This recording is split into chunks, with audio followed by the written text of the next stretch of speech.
welcome back, everyone, to the Hooligans pitch. As always, it's Chad, And I'm Michael. and it's a special morning version edition of the show. So Never been done before. no, it's the first first go. So I guess we'll see how it goes. But Premier League is kind of back. I would say 60% at the most. It doesn't feel like this feels like what 2000 or I guess 2020 when things were kind of going, but not really. And it's like you're not getting all the games in, so now you got some teams on match day, whatever, and other teams a couple games behind. It's just like, okay, we need to get everyone caught up. Once everyone's caught up, I will feel better about moving forward. But right now, it's like, okay, none of these standings are really real. Now in our league, everyone's points aren't like really where they should be. So now it gets a little messy. It gets messy. Both for us and as like fans trying to see where their team is on the table. Like I know. And so now I guess for us, there's going to be match days in the future that are just stacked with points while other teams just don't get. I mean, it'll all be fair in the end, but it's just going to be a little chaotic. And they haven't announced when those games are going to be made up, right? Not at all. So I don't think it'll happen before the World Cup because it's already a really, really busy schedule. And even like post World Cup is busy, but I mean now at least everyone has one match to make up, and 2, 4, 6, 8 teams will have a second match to make up so far. So I don't know where they plan to throw these extra matches in, but I mean, my best guess would probably be in January, February. There's only Saturday games throughout. I mean, most from January on to May. There's only, I think we talked about this, there's only 1 or 2 weeks where there's weekday games for the EPL.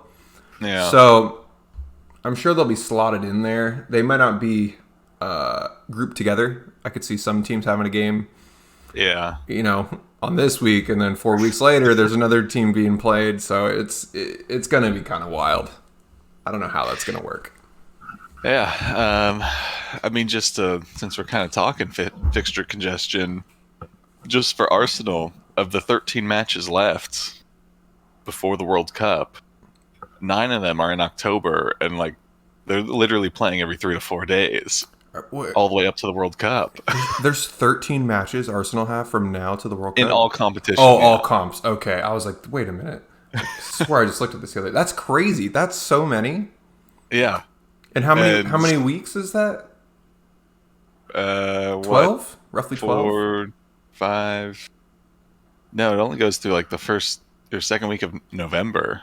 Oh, that's right. So I forgot we have international break now, so Yeah, so that kind of got in the way, but this would be a great time to make up games. Yeah, we will see who can survive the run up to the World Cup, because man, I think you're going to get to this point where teams have to play, but like players then will be like really focused on not getting injured and making it to the World Cup, so you might have some maybe lackluster performances. That wouldn't surprise me. Maybe we just work backwards here from the weekend and start with Arsenal. Sure. Arsenal plays Chelsea their last game before the World Cup. I believe. Oh, I'm sorry. I'm second to last weekend before the World Cup. They're playing Chelsea, Wolverhampton, and that looks like it's Chelsea and Wolverhampton. So do you see them going somewhat hard for Chelsea and then no one playing for Wolverhampton? I mean, of the two, yeah, probably. Like, ideally, obviously, you're trying to perform well in both, but yeah, I don't know. At the end of that long run of a game every 3 to 4 days, everyone's going to be tired, maybe injured already, and then. Do you think that'll be a player request? Could be. I mean, I don't know. I mean, it's, normally you have end of season and a little bit of a break before you jump into World Cup, but not this time. It's just we're going straight through. Almost a month. Because season would usually end the end of May, Mm-hmm. You'd get most of June. I remember the World Cup starting like early July-ish. Does that sound right? No, I don't think it was that. Wasn't that I think late? it's like mid June. So Let's let's look up 2018. Kickoff for World Cup in 2018 was June. Oh wow, it was a lot earlier than I thought. June 14th. okay, yeah, So, what, Premier League ended May 20th usually? yeah, Maybe a little bit before. So, you still get a month-ish. yeah. We're here. What they're getting? Maybe 2 weeks. Maybe. Maybe I think it's like a week, maybe. Now, who on Arsenal off the top of your head is going? Or like at least um, projected to go? Because I know like Jesus was kind of on the. I'm sure he's going to go. That'd be crazy if he didn't. But I would think he's in. He didn't make this last round of call-ups, but again, I think this is maybe more like the coaches checking out some players they're unsure of taking. So I would think Gabriel Jesus goes. Saka will go. Partey will go. Martinelli on the fence. There's so many Brazilian attackers mean, this year. Martinelli and defender Gabriel. Like, I would say they've performed well enough to at least make the squad, even if they don't start every game. But Yeah. who knows? But Ramsdale might go. I don't really know where he falls into the England setup. Yeah, I mean, I'd put him in top 3 at least. Yeah, You got Pickford 1, and number 2, I guess, is questionable. Pope. I think Pope would have to be number 2. Yeah, I think Ramsdale would go. Tomiyasu will go for Japan. Oh yeah, I think Saliba should go. probably. I know he got called up for this round. France is pretty Jota, stacked back there at the moment. But yeah. good segue. France fallout. I saw some things going down with Mbappe about him not being happy with the sponsorships, which doesn't make any sense. Did you look into this at all? I like didn't really read the article, but I saw some people's comments on it and stuff, and I mean, it's just France and World Cup. Like, name a better duo. Not for winning, but for just the drama that follows. And I mean, even like talking French players, have you seen all this like extortion stuff? Yes, it's insane. Like, that's what I'm saying. Like, all of this is like just gonna ball up right before the start of this, and I don't think it's gonna go well at all. Yeah, I just think it's gonna be just weird in that squad anyway, because like Mbappe's skill level is up here, but his ego's like way up here, and that kind of rubs off on people, but not always in a good way. Yep. So I could see him trying to do what he does at PSG and basically like run the team. Yeah. Nope. I agree with that, and it's and once you've won it all, to repeat it and have that same mindset, you're like, I feel like your hunger level is not the same. Yeah. Especially after 4 years. Like, I get it, repeating Champions League, like, something that feels so recent, but to go 4 years and then like, okay, let's do it again. That's got to be so difficult. And then I don't know if you saw Paul Pogba got his house broken into, and like him and his mom are under gunpoint, and I guess his brother coordinated this thing. So like a whole bunch of family drama going on with him. So he's probably not in the right mindset to go to the World Cup. It wouldn't even surprise me if he ended up going. I can't say he'd be the X factor there, but he's still quality. I think you'd still want him. But I think it's just a broken ship going in, and they'll probably get out of group, but you never know. You never know. Yeah, what was it? 2012? South Africa, or where they just imploded in training, and that was that. Yeah. It was 2010, I think. I think so. I don't think it was Brazil, because they did. They were pretty young then. They like totally reamped their squad. So yeah, I think it was South Africa, and then Euros too. They Yeah. were awful there too. So Yeah. yeah, that's rough. But all right, we can get back to EPL and Arsenal's victory because another 3-0 victory, keeping them at the top of the table. All I heard all day long Saturday, Man City back on top of them. I'm like, dude, slow your roll. Like, I hate when they do that. It's like, come on. If you want to say like, all right, yeah, for now, City's back on top, but like, you leave it at that. Like that Arsenal game still has to play. They said it, Let but that play out. but the excitement was City back on top of the table, but Arsenal still have a game to play. And it was just like, okay, like, yeah, we know that. We all know that.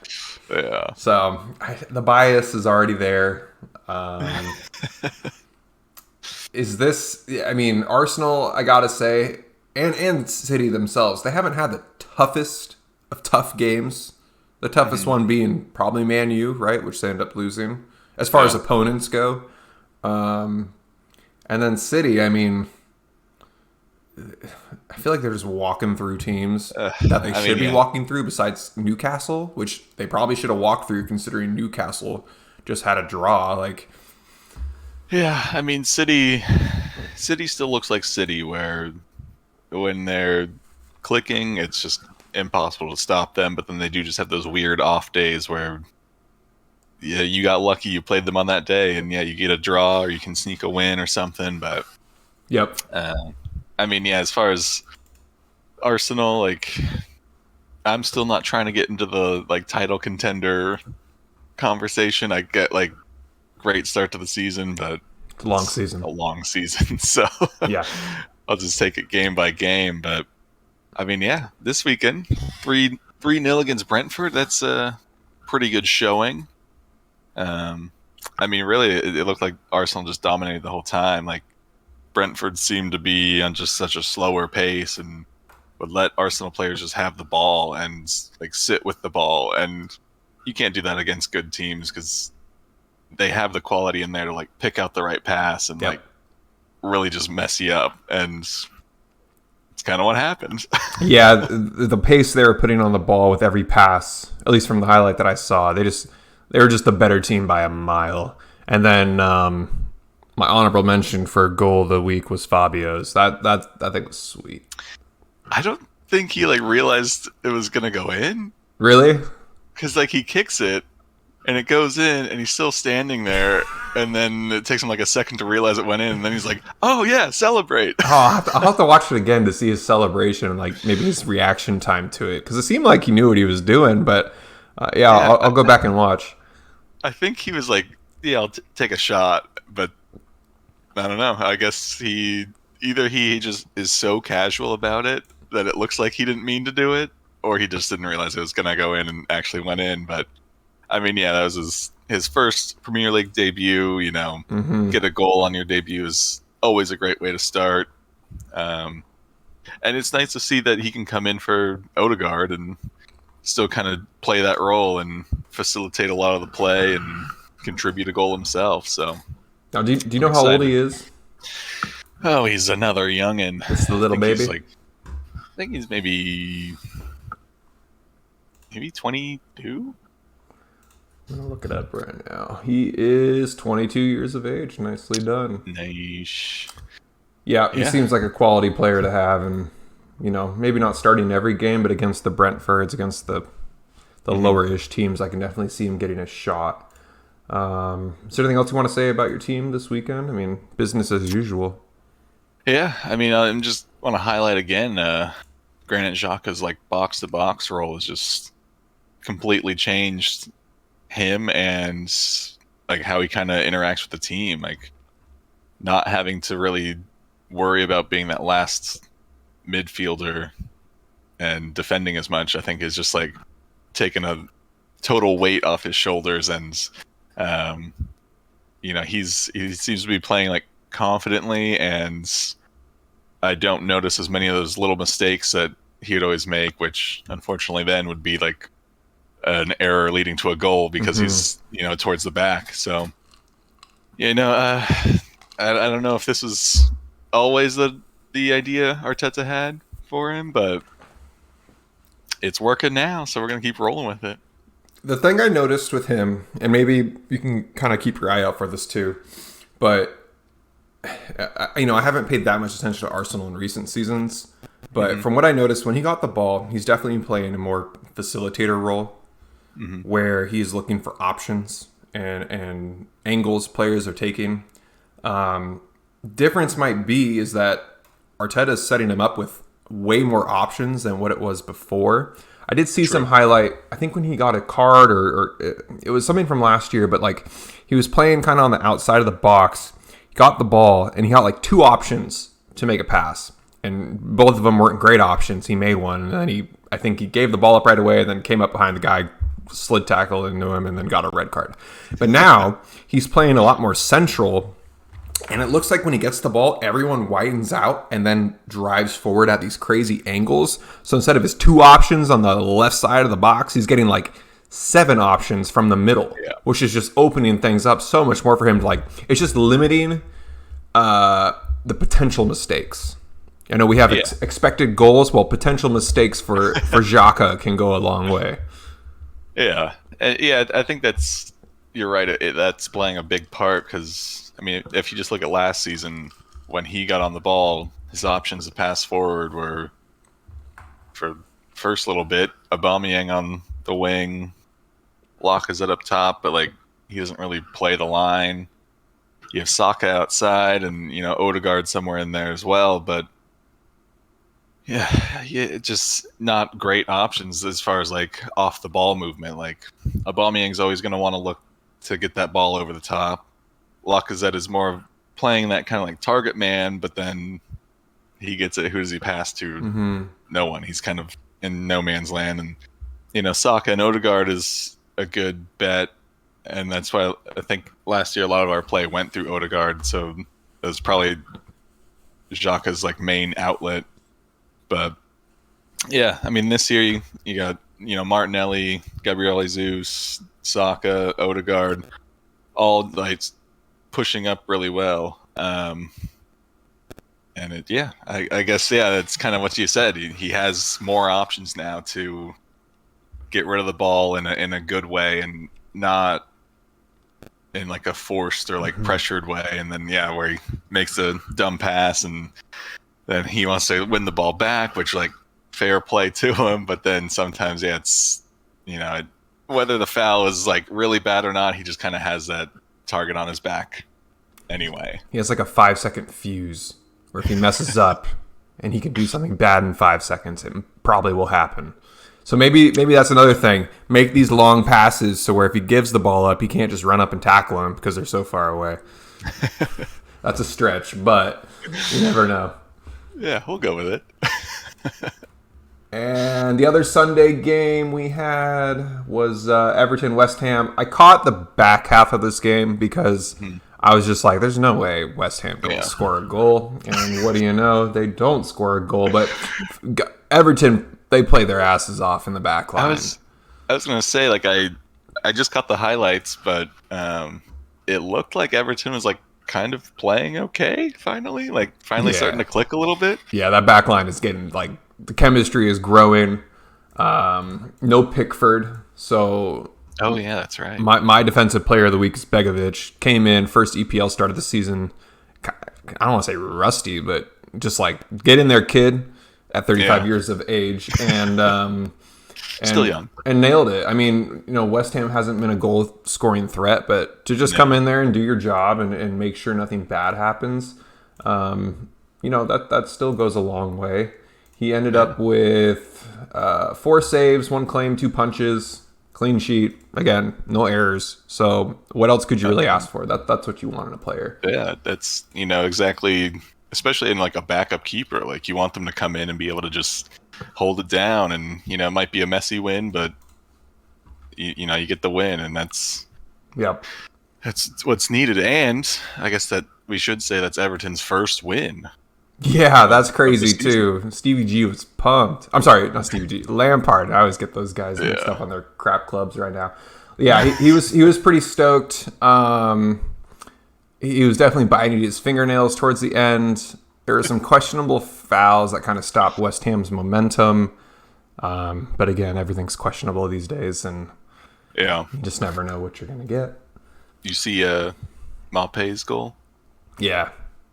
It's pretty nice. Yeah. I think he's gonna be a quality player for them. He's kind of a punk, so I've never like been a fan of him. But I think it will help. He's always just been like a kind of like punk menace sort of thing. Like even at Brighton, like he doesn't have the best shot, but he can like definitely score a good goal and just like be a nuisance. It's kind of like he's like a poor man's Mitrovic. Yeah, I like that. So yeah, they still don't have Calvert-Lewin, so he's still coming back. So it'll be interesting to see how they slot those guys in, either next to each other or who gets that starting role. At this point, I feel like you almost gotta put as much attacking threat out there as you can. Like you have to start winning some games here.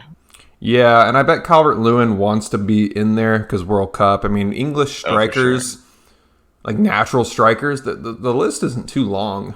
You have Kane, Tammy Abraham. You can throw Sterling in there as like a forward, Foden as a forward, but again, the list is not the biggest. But yeah, for like true striker, build and play style. Yeah, it's those two, and then probably Calvert-Lewin right after. Like so. But he hasn't been playing, so it's like I don't know. Yeah, I think you would take. I guess it depends. Like if they feel confident in other areas, then maybe you can bring him along and at least have that option. Or hopefully he will come back next week, or I guess when games come back after the international break, and then hopefully he can start putting in some performances at least, so you know he's not completely rusty. that is when he's set to come back. So should be a new Everton then. Yeah, right. And then no crazy injuries from the weekend that I can recall. Can you? I can't think of anything that happened injury-wise. No, I don't think so. Nothing standing out to me. No Diego Costa, which is a bummer. I'm like waiting for that one. Do you think he's going to make a difference? Yeah. Do you think it'll help? I think it'll be like more that mental game of just like other teams knowing who Diego Costa is and like his aura, and maybe just like not throw them off, but make them worry about him just a tad. Yeah, I mean, I honestly, when's the last time you saw him play? 5 years ago? Oh, 4 years ago? I don't remember when we honestly last watched a game, but he was a menace. Yeah, he'll go in there and he'll try to beat you up a little bit. Yeah, he's not afraid to get into that like physical battle and try and get in your head and force you to make a dumb move and get that red card. So could work. Could be part of the strategy. Yeah, the Wolves need help. I mean, it was against Man City, so I can't expect them to do that much. But man, that was just I watched it. I got up to watch that game. I got up like 6:20, made myself a little coffee, sat down on the couch. Goal was scored after a minute. I said, okay, I'm going to go make breakfast. Yeah. It just...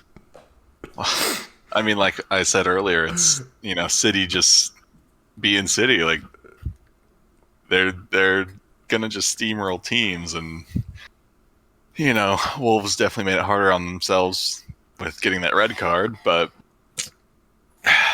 yeah. I mean, beyond that red card, like I feel like Wolves kind of looked okay against City. They didn't play bad. They just got beat in the first 15 minutes. Then Man City just let off the gas for. I did. Don't get me wrong. I watched the entirety of the match just because I'm fascinated with what Haaland's gonna do. Which I don't even think he meant to. He hit that ball so poorly with his right foot and has still found the goal. And it's just looked come on. Just so.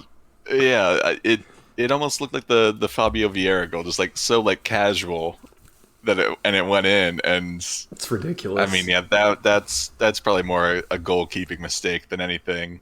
Well, he caught Saw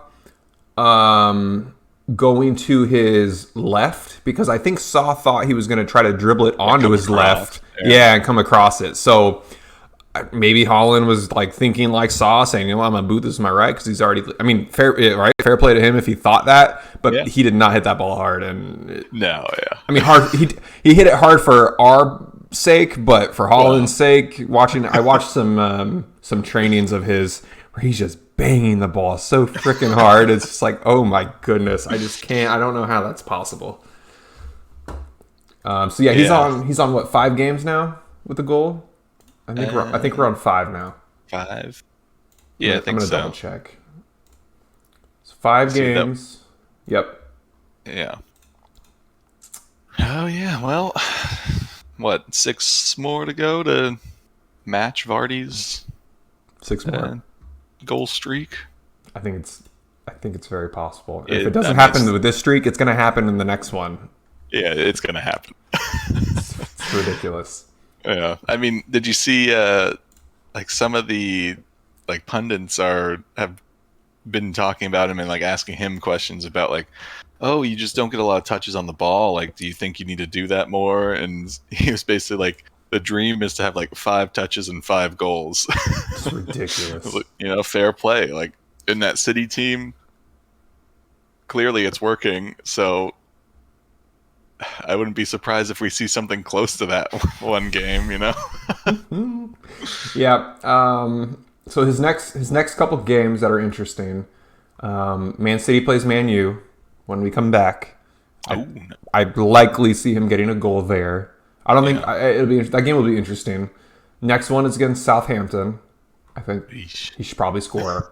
The next one is against Liverpool, and that's where we might get a little feisty because the other day someone asked Klopp, "Is you not having a game this weekend going to throw off your rhythm?" And he looked at him and goes, "You think we have rhythm?" So like, it's good to know Klopp understands how poorly they've been and can kind of just like fire that back at them. But yeah, this needs to be a big comeback. I'm kind of bummed Liverpool didn't have a game after their win in Champions League just to kind of, keep the juices going, keep the momentum. But yeah, I mean, I think it would have been nice. I mean, what, they were supposed to play Chelsea this weekend, which I think would have been, I mean, a good game to watch as a neutral. But then for Liverpool, you're building off of that Champions League win, and you're coming up against a Chelsea that's still a little bit unknown, right? So they lost, maybe right? They lost in the Champions League again. So would have been a great morale boost, I think.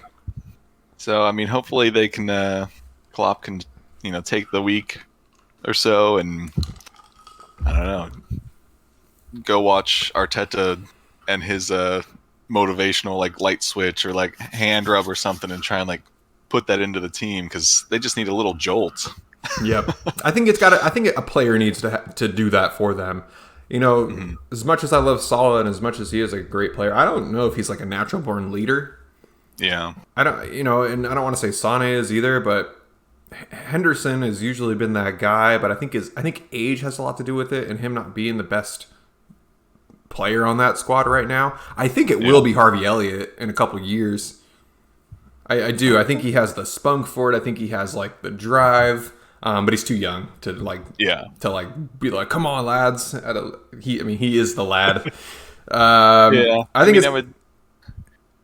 was kind of thinking like, just trying to think of like stature within the squad of who could do it, and I would think maybe like an Andy Robertson or kind of a Trent, but then like we see Trent sometimes just like completely switch off in games and just like not be good. Trent made a mistake again in Champions League, so I don't think it can be him. Yeah, so I don't know if Trent's kind of getting to that point where it's like he's young and had some level of success, so now he's like kind of cruise control mode and needs a little bit of a wake up. Well, clearly needs a little bit of a wake up, but he just, this season I don't think he seems as like hungry as previous seasons. I'm getting a bad Sterling vibe from him. I could see that. I have a bad feeling this could be, if not the last year, especially if it's not like a Champions League year, that a lot of teams come knocking. And he wants a new opportunity to shine for another club. I don't know. Maybe I'm being too morbid about it. I just see it. The drive is not the same as recent years. Yeah, I mean, I guess it's a little bit noticeable with the whole squad, though, right? Like, Yeah, they've all, they're like not we clicking said, on a page together. yeah, we've said last week or the week before, where they're just like a step or two off so far. So maybe if Klopp can get that figured out, then we'll see what Trent can do. But I could kind of get that Sterling vibe. Like, I didn't think about it until you said it, but now that you said it and like thinking about some of the performances I've watched, it's like very much, it's just like, okay, yeah, I'm starting, I'm playing, but like, do I care too much if we win or not? Like, I don't know. The difference between the two, though, is at 23 years of age, Alexander-Arnold has won not everything, but pretty close to everything. Yeah. And Sterling had won almost nothing at that point. So they'd be leaving for two very different reasons. But the age is very close to being the same. Maybe Sterling was 21 when he left, but very close to being the same. And it's just like the motivation just looks identical. Yeah. So, I don't know. It's tough. I think it starts with your captain, and maybe he's chilling for the World Cup because that doesn't make sense either because the right backs for the World Cup though are so stacked. You got to go against Reece James. You got to go against Kyle Walker. I'm sure the list. Yeah, Trippier. Yep. So like, yeah, you might not even make it. Yeah, you can't really just cruise into the World Cup squad. Like, I think he'll make the squad, but out of principle. Yeah, I think just based on the known talent that he has, but I mean, ideally you want to go to the World Cup and start as many of those games as you can. So I don't know, unless he's got some backroom deal with Gareth Southgate of like, you're starting, kid, no matter what. Maybe he. I just looked it up. In the qualification rounds, he played really, really well. 193 minutes, 3 assists. So far in the Premier League, he has 483 minutes, 1 goal, no assists, 1 yellow. So yeah, and I mean, we've seen Southgate, stick with Pickford even when Everton were fighting for relegation last year, and Pickford just shows up more for England. So I don't know. Maybe he feels like his spot's safe, but I mean, as far as Liverpool, he needs to step up. He just needs a freaking run. Yeah, and try a little bit harder. It looks like he's going at 80%. Yeah. I just keep thinking about the Napoli game where he just like lets guys run past him and doesn't even try and chase them down. It's like, can't have that, especially in Champions League games. Like, you're coming up against the best teams in Europe. You got to go out and play at 100%. He's acting like they're the Fulhams. Yeah, they're not. Exactly. They're not. They're the top 3 or 4 teams in their country. And then the other games, which I don't really care to talk about that much. Aston Villa playing Southampton, 1-0, kind of boring.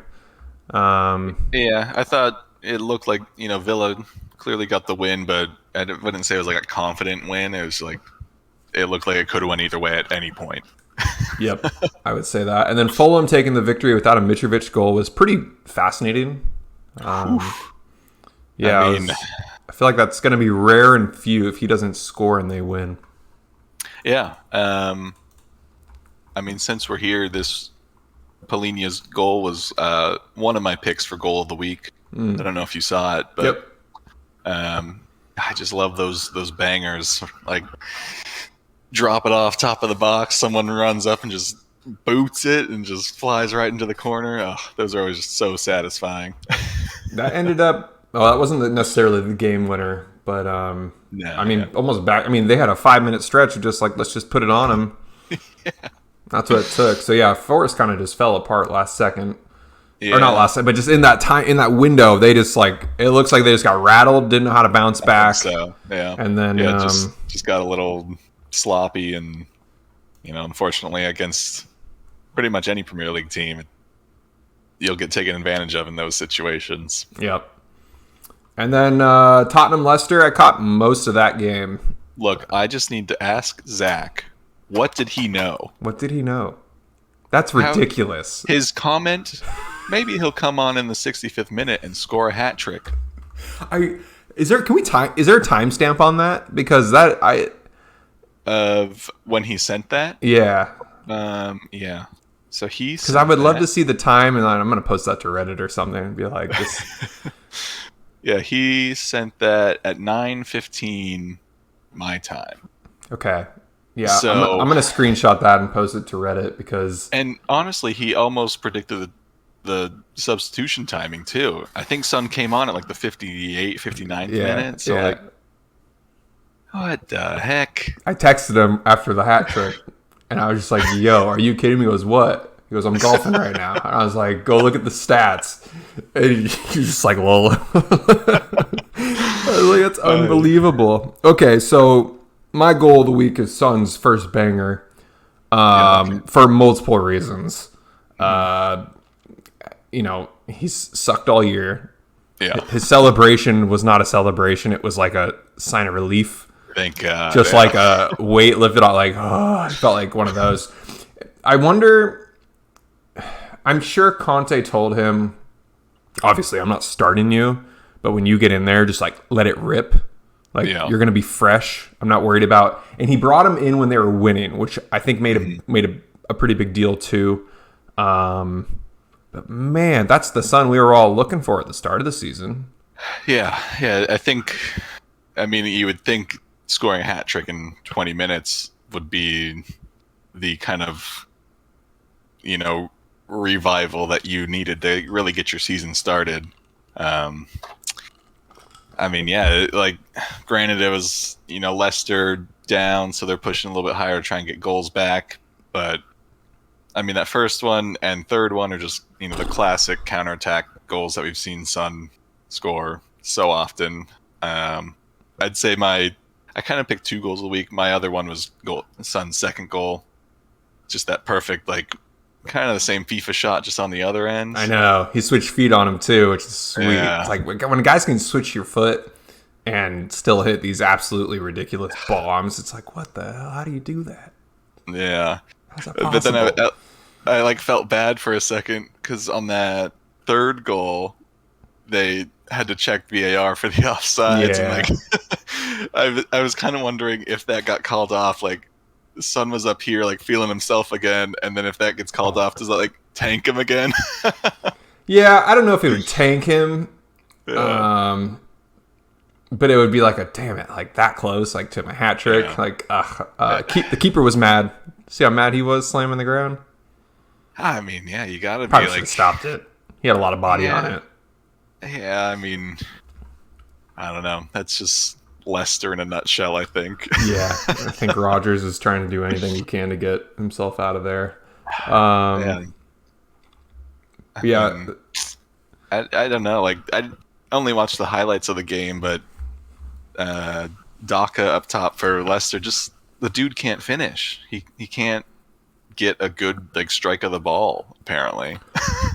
I don't understand why Iheanacho is not getting more opportunities, because I remember it was either last year or 2 years ago, he had a stretch where he was scoring so much, and especially just finishing everything in the box where things were very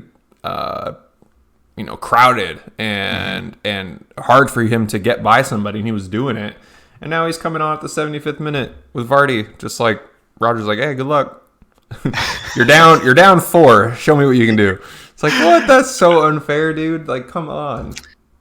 Yeah, I mean, I don't really know how to accurately assess Leicester right now. Like, I don't know how much longer this can't go on much longer. They can continue. I mean, they're the last team that hasn't won a game in the league. Like, it's awful. I get it'll take money to get rid of Rodgers and bring someone in, but what's cheaper, doing that and replacing Rodgers and maybe staying up, or getting relegated and maybe you come back up next season, maybe you don't, maybe you keep falling. Like, why take that risk over $10 million or whatever it is? Like, I don't understand why they haven't just bit that bullet already. Yeah. Like, they're wasting time at this point as this goes on and on and on. I mean, they are only, 4 points out of relegation zone. Yeah, but, I mean, yeah, it's still early. How are you going to get there at this rate? Right now, yeah, you don't really see anyone that's really doing much. Like, Madison had a great goal, but he's not a Holland where it's like you can just give him the ball and he's going to score. Yeah, he's not going to carry you. Yeah, he'll help. He'll definitely help, but the carry isn't there. Yeah. If Rodgers stays through this season because Leicester don't want to pay, you think some guys are trying to jump ship in that January window? Unless it's told to them that Rodgers will be gone and they're not going to get relegated. Those are two pretty big factors. Yeah. If that's the case, I mean, yeah, there's going to be a huge send. I imagine so. Song Yun-Chu, people want him. He was rumored. Tielemans, I'm sure Madison. Especially if he has a good World Cup. The price is going to be high. So I'm thinking Leicester wants these guys to go have a good World Cup, and that's when the send-off's going to be. I'm sure a lot of teams thought like that too. Like, I mean, the World Cup always drives up these players and gets ridiculous prices for him for whoever. We've seen that kind of every World Cup. You can grab probably a handful of players and be like, look at what they paid, and they were not worth that at all. And yeah, they could have had a great World Cup tournament, but then come league play, they're just trash. But still pay a lot for them. Yep. So yeah, it'll be interesting. It's like we're still 3 months out till the January window, but I can't wait.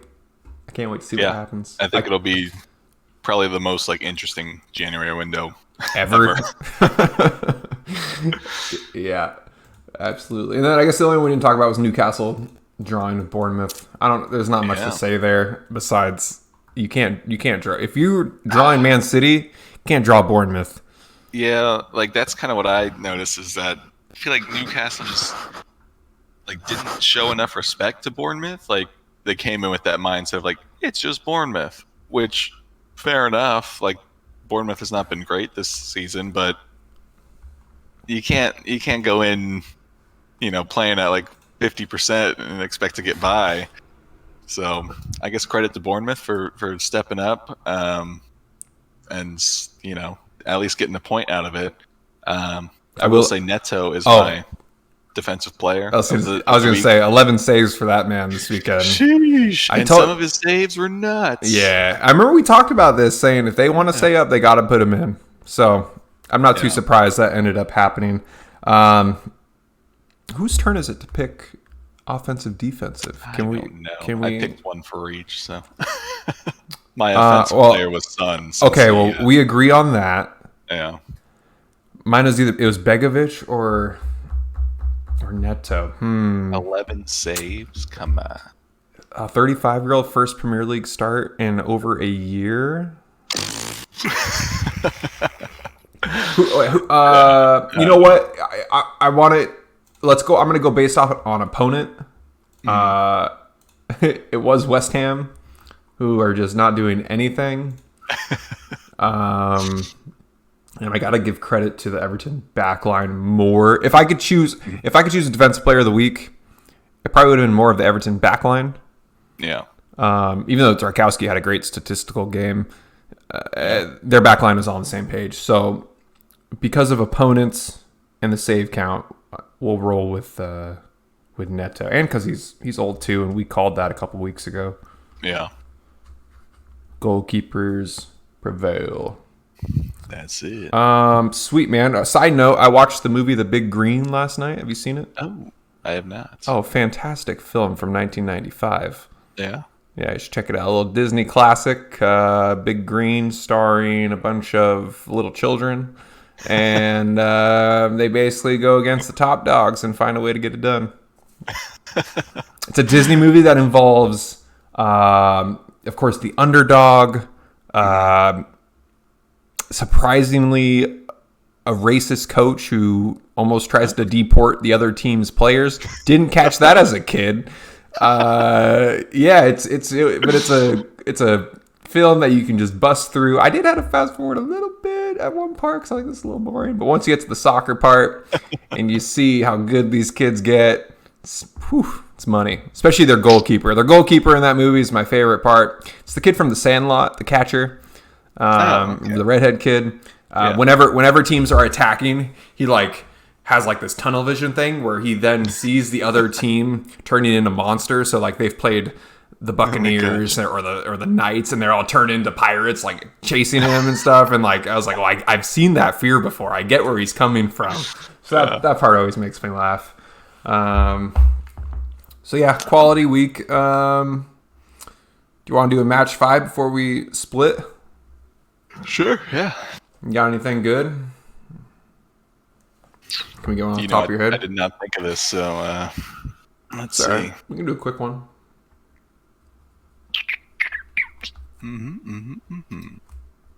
Let's go.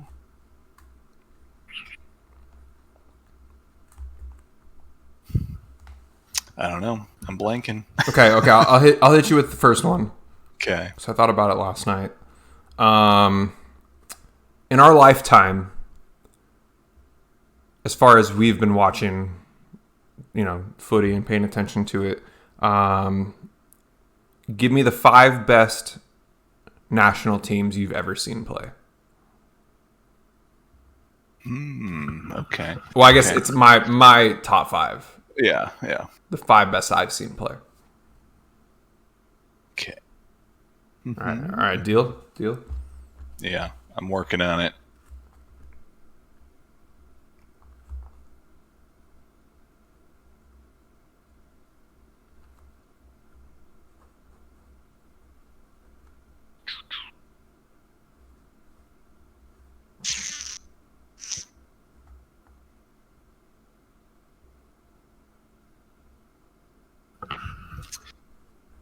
Okay, I got it. Oh, you were fast. I know you. Oh, really? Maybe.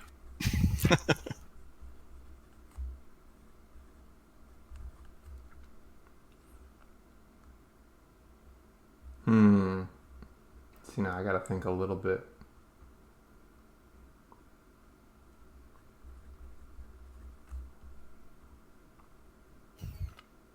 I have the years associated with them, but I'm not going to put one country for 5 years in a row type thing. But there's, I got my eras. Yeah.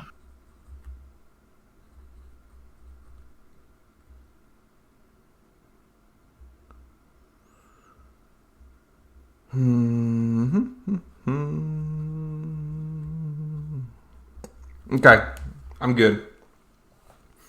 Okay, I don't want to say there was an order of these because they're all the best squads I've ever seen play. But the earliest I can really go back to is 2002, and it is Brazil because that's when I remember I could vividly remember the first time watching this. I was at my grandma's house in San Francisco, and my grandpa was watching with me, and he goes, all right, he's like, oh, you watching soccer? And I was like, yeah. He goes, oh, it's so boring. I was like, well, you know what's not boring? I was like, not having to see commercials every 20 seconds. And he goes, that is true. There's no commercials. And that's how I hooked him a little bit. So, and then it was Brazil playing. So that's how that stuck out in my head. Thanks. Do you have them?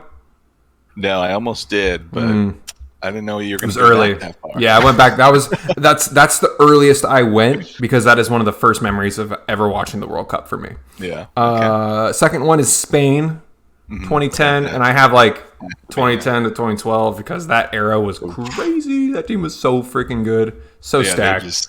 They just balled on everyone. It was crazy how good they were. Insane. Belgium, 2018. I think they should. I think they should have won it. The golden generation that never was. Hey man, I've been on that dark horse for so long. If they don't win it this next year, I think their chance is gone. It's gone. It's gone. It has to be. They're all going to be aged out. Yeah. That's one of the best teams I've seen play. They are. They are good and should have won something by now. So fair enough. Germany 2014. Yeah, got that one. Man, they were good then. That was a beast squad. I mean, yeah, that one was just to roll up to a game against Brazil and just go. Was it 7-1 was the final score? 7-1. And they just I remember watching it and it was just like back-to-back goals. And it was just like, what is happening here? This was supposed to be like a tight game and it just I don't know. I want to say I remember where I was. I was in Davis at the time watching and just like couldn't believe it. I was just like, this is like, what is happening to them? What is happening? And then the last one was my runner-up for that World Cup is Argentina, 2014, and that's mostly a Messi carry. For sure. But that team was still pretty raw. I mean, that was a fun team to watch, and I think Messi scored against every team in the group stage. I don't know if he scored in knockouts. I think that's what people were on him about, like, oh, you can't score in these, but they still won. So I'm like, chill out, people. Like, they did what they needed. Okay. But that team was pretty sweet too, most because I just I liked watching Messi dominate. Shout outs to Portugal winning. You know, Ronaldo did carry, but didn't play in the final, so I was like, that's awesome. Fair enough. And then who were the two or three that you didn't have? The three. That we didn't match on. I put Netherlands. Yeah, I really wanted to do them from 2010. Yeah. I mean, I thought about it. Schneider was pretty great. Yeah. I went Italy. Like, I know in recent years they kind of fluctuated, but I think up until then they've been pretty solid. The Euro year, when Balotelli popped. I mean, that team was pretty sweet then. Yeah. I think it was the World Cup after those Euros, though. They didn't go through the group stage. Yeah. So that's how I thought about that too. I was like, I don't know. And they didn't win Euros. They lost to Spain. Correct me if I'm wrong, right? Yeah, I'm pretty sure. Yeah. So, I mean, they're kind of in that France like rough patch, but they have that quality. And then my wild card was just gonna be USA, baby. Yeah, I wanted to do that, but I was trying to be honest to the game, Chad. They're not the best team I've ever seen play. They're the best team in my heart. How about that? Okay, I'll take that. I got confused on the question. Yeah. If it would have said best teams in my heart, it would just be USA all the way down. All right, you got yours? Yeah. Let's do it, and I gotta bounce out of here. Let's go. Top 5. Well, yeah. Favorite like crest badge design. Yeah, no bias. Nah. Do I have to say what kit? Because everyone has their different kits with. No, let's just go off like their main design. Are you going clubs and national teams? Yeah. Oh man. I'll do that. Okay. I was just gonna do clubs, but we can go national teams too. Let me think.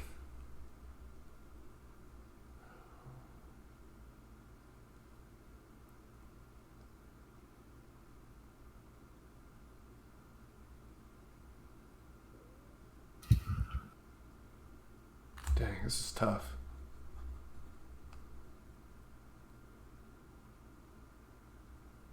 Trying to think like you. Let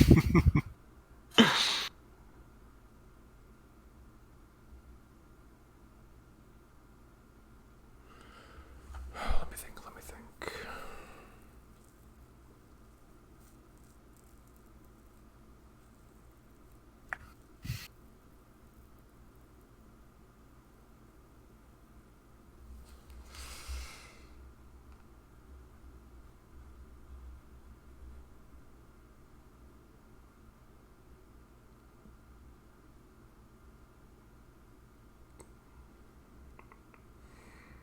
Wild card. Stumped you. Yeah, wild card. I don't know. Time will tell. Time will tell. I got my 5. You got your 5? Just about. Okay. Okay, I'm gonna go. What is it? Ascending order. Sure. AX. Good shout, but no. Ah, damn it. Okay. Yeah, this is a hard one. This one was super busy, but I do like the design. I don't know if you do or not, but Spain? Almost. Oh, Almost. Come on. Okay. 0 for 2. The Lions are at the door. The Dutch. I got that one. Oh, let's go. I knew that one was coming. And then I kind of went on my own bias here, but Inters. Yeah. Let's go. More so, they're like older design. Yeah, I like this one, but yep. I love how they incorporate all the letters into one, and like it might look busy, but if you look at it hard enough, it's very clear in what they were going for. Yeah. And then I went Arsenal cannon. It has to be. Is it the cannon? Is that the one you were thinking of, or like the cannon itself, or do you like the whole badge? These days, I like the cannon just itself. Mm-hmm. Simple. I mean, I kind of tend to like the little bit more simple designs anyway. I don't know, like there's a lot of like traditionalists out there that are like, no, it should be, unchanged from the start and all this stuff. And it was like that with Liverpool's badge too. That thing was so busy. Yeah, that's the thing. All those old ones are like so busy. There's just all these different like multiple designs, like multiple font styles and stuff. So yeah, just seeing the cannon, especially on some of the kits they've put it on, pretty sweet. Yeah, I like it too. Okay, who are the 2 I missed? Brighton. Oh yeah, I like their little bird. Yeah, little seagull. And then is it a seagull? That's what they're going for, right? I think so. Yeah. Okay.